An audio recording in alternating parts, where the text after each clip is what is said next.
Texas ਤੋਂ ਉੱਘੇ ਪੰਥਕ ਆਗੂ ਸਰਦਾਰ ਸੰਤੋਖ ਸਿੰਘ ਦੇ ਬੇਟੇ ਬਘੇਲ ਸਿੰਘ ਦੀ ਬੀਤੇ ਦਿਨੀ ਇੱਕ ਕਾਰ ਐਕਸੀਡੈਂਟ 'ਚ ਮੌਤ ਹੋ ਜਾਣ ਦੀ ਦੁਖਦਾਇਕ ਖਬਰ ਪ੍ਰਾਪਤ ਹੋਈ ਹੈ।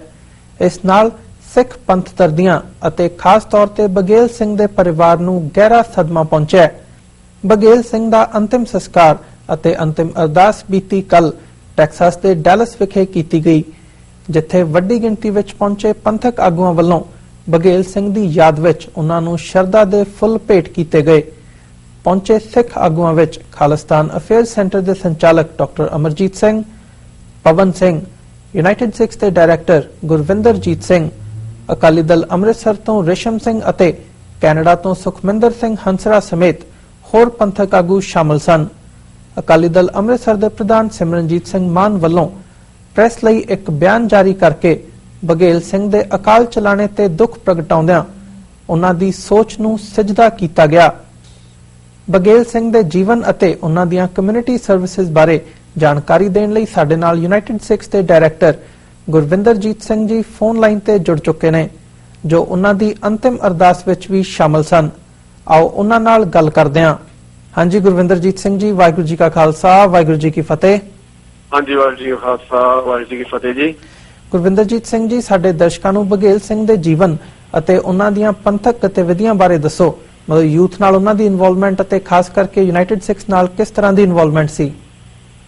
ਹਾਂਜੀ, ਬਘੇਲ ਸਿੰਘ ਦੇ ਜੀ ਮਤਲਬ ਬਚਪਨ ਤੋਂ ਹੀ ਤੁਸੀਂ ਕਹਿ ਸਕਦੇ ਹੋ ਕਿ ਕੌਮ, ਪੰਥ ਤੇ ਧਰਮ ਵੱਲ ਝੁਕਾਅ ਸੀਗਾ ਜੀ।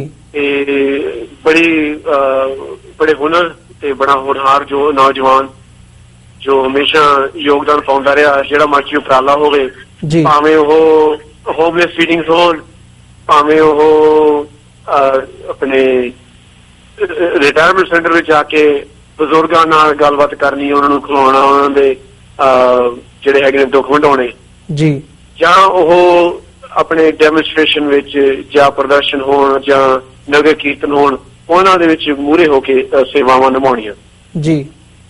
ਤੇ ਇਹੀ ਨਹੀਂ, ਉਹ ਦੂਜੇ ਨੌਜਵਾਨਾਂ ਨੂੰ ਵੀ ਪ੍ਰੇਰਨਾ ਦਿੰਦਾ ਸੀ ਕਿ ਤੁਸੀਂ ਵੀ ਨਾਲ ਰਲੋ ਤੇ ਅਸੀਂ ਰਲ ਮਿਲ ਕੇ ਜਿਹੜਾ ਕੌਮ ਦਾ ਕਾਫਲਾ ਆਇਆ ਇਹਨੂੰ ਅਗਾਂਹ ਵਧਾਈਏ ਜੀ। ਹਾਂਜੀ, ਤੇ ਯੂਨਾਈਟਿਡ ਸਿੱਖਸ ਦੇ ਪ੍ਰਤੀ ਅਸੀਂ ਯੂਨਾਈਟਿਡ ਸਿੱਖਸ ਦਾ ਸੰਬੰਧ ਰੱਖਦੇ ਹਾਂ।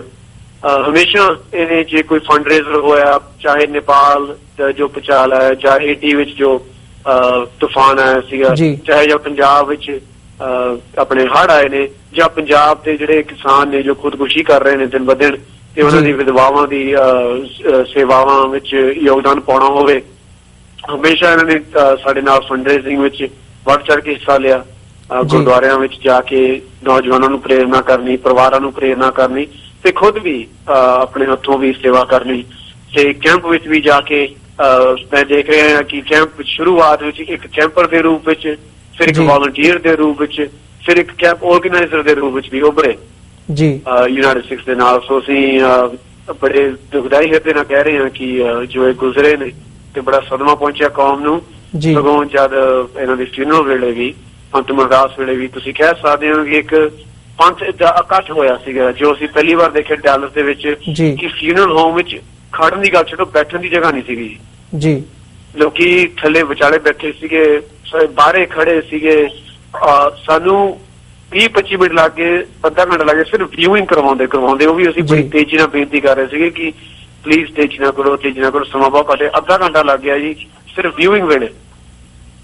ਮਤਲਬ ਇੰਨੇ ਤੁਸੀਂ ਕਹਿ ਸਕਦੇ ਸੰਗਤ ਦਾ ਉਤਸ਼ਾਹ ਸੀ, ਇੰਨੀ ਸੰਗਤ ਦਾ ਮਿੱਤਰ ਪਿਆਰਾ ਸੀਗਾ, ਤੁਸੀਂ ਕਹਿ ਸਕਦੇ ਹੋ, ਜਿਹੜਾ ਗੁਜ਼ਰਿਆ। ਤੇ ਉਹਨਾਂ ਨੇ ਜਾ ਕੇ ਵਿਦਾਇਗੀ ਦੇ ਤੌਰ ਤੇ ਆਪਣੇ ਸ਼ਰਧਾਂਜਲੀ ਦੇ ਫੁੱਲ ਭੇਟ ਕੀਤੇ ਨੇ, ਸ਼ਰਧਾ ਦੇ ਫੁੱਲ ਭੇਟ ਕੀਤੇ ਨੇ।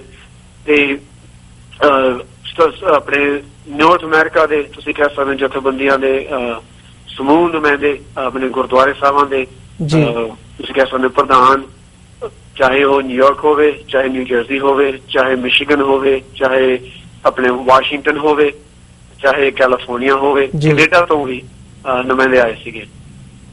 ਸੋ ਇਹ ਤੁਹਾਨੂੰ ਇਹ ਦੱਸਦੀ ਹੈ ਗੱਲ ਕਿ ਜੋ ਪਰਿਵਾਰ ਦੀ ਦੇਣ ਆ, ਜੋ ਬਘੇਲ ਸਿੰਘ ਦਾ ਪਿਆਰ ਸੀ, ਜੋ ਉਹਦੀ ਖਿੱਚ ਸੀ, ਜੋ ਚੁੰਬਕ ਵਾਂਗੂ ਸਾਰਿਆਂ ਨੂੰ ਕੀਲ ਕੇ ਰੱਖ ਦਿੱਤਾ ਆ। ਤੇ ਹਿਰਦੇ ਬਲੂੰਦਰੇ ਗਏ ਜਦ ਇਹ ਖਬਰ ਸਾਨੂੰ ਪਹੁੰਚੀ, ਸਾਨੂੰ ਪਤਾ ਲੱਗਿਆ ਜੀ। ਤੇ ਇਹ ਸਦਮਾ ਨਾ ਪੂਰਾ ਹੋਣ ਵਾਲਾ ਹੋਇਆ ਇਸ ਵੀਕਐਂਡ ਤੇ ਅਸੀਂ ਆਸ ਰੱਖਦੇ ਹਾਂ ਕਿ ਅਕਾਲ ਪੁਰਖ ਬਘੇਲ ਸਿੰਘ ਦੇ ਜੋ ਰੂਹ ਹੈ ਉਹਨੂੰ ਆਪਣੇ ਚਰਨਾਂ 'ਚ ਨਿਵਾਸ ਬਖਸ਼ੇ ਤੇ ਉਹਦੇ ਤੋਂ ਪ੍ਰੇਰਿਤ ਹੁਣ ਨੌਜਵਾਨ ਹੋਰ ਅੱਗੇ ਆ ਕੇ ਹੋਰ ਉੱਭਰਨ ਤੇ ਬੜੀ ਦਿਲਚਸਪੀ ਨਾਲ ਤੇ ਬੜੀ ਦ੍ਰਿੜਤਾ ਨਾਲ ਕੌਮ ਤੇ ਪੰਥ ਦੀ ਸੇਵਾ ਵਿੱਚ ਆਪਣਾ ਯੋਗਦਾਨ ਪਾਉਣ ਕਿਉਂਕਿ ਉਹੀ ਇੱਕ ਸੱਚੀ ਸ਼ਰਧਾਂਜਲੀ ਹੋਵੇਗੀ। ਜੀ ਗੁਰਵਿੰਦਰਜੀਤ ਸਿੰਘ ਜੀ, ਤੁਹਾਡਾ ਉਹਨਾਂ ਦੇ ਜੀਵਨ ਬਾਰੇ ਸਾਡੇ ਦਰਸ਼ਕਾਂ ਨੂੰ ਦੱਸਣ ਲਈ ਤੁਹਾਡਾ ਬਹੁਤ-ਬਹੁਤ ਧੰਨਵਾਦ।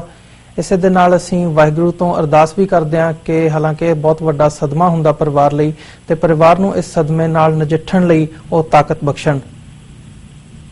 ਹਾਂਜੀ ਬਿਲਕੁਲ ਜੀ, ਬਿਲਕੁਲ। ਤੇ ਪਰਿਵਾਰ ਨੂੰ ਜੋ ਹੋਇਆ ਆ ਕਿ ਅਕਾਲ ਪੁਰਖ ਬਲ ਬਖਸ਼ੇ, ਅਕਾਲ ਪੁਰਖ ਭਾਣਾ ਮਨ ਦਾ ਬਲ ਬਖਸ਼ੇ ਤੇ ਸਾਨੂੰ ਵੀ ਤਾਕਤ ਤੇ ਸਮਤ ਬਖਸ਼ੇ ਕਿ ਅਸੀਂ ਵੀ ਹੁਣ ਹਮੇਸ਼ਾ ਮੋਢੇ ਨਾਲ ਮੋਢਾ ਲਾ ਕੇ ਪਰਿਵਾਰ ਨਾਲ ਉਹਨਾਂ ਦੀ ਜੋ ਵੀ ਲੋੜ ਦੁਨਿਆਵੀ ਲੋੜਾਂ ਨੇ ਉਹਨਾਂ ਵਿੱਚ ਅਸੀਂ ਹੱਥ ਵਟਾਈਏ ਤੇ ਅਸੀਂ ਵੀ ਆਪਣਾ ਜਿਹੜਾ ਹੈਗਾ ਫਰਜ਼ ਉਹ ਵੀ ਪੂਰਾ ਕਰੀਏ।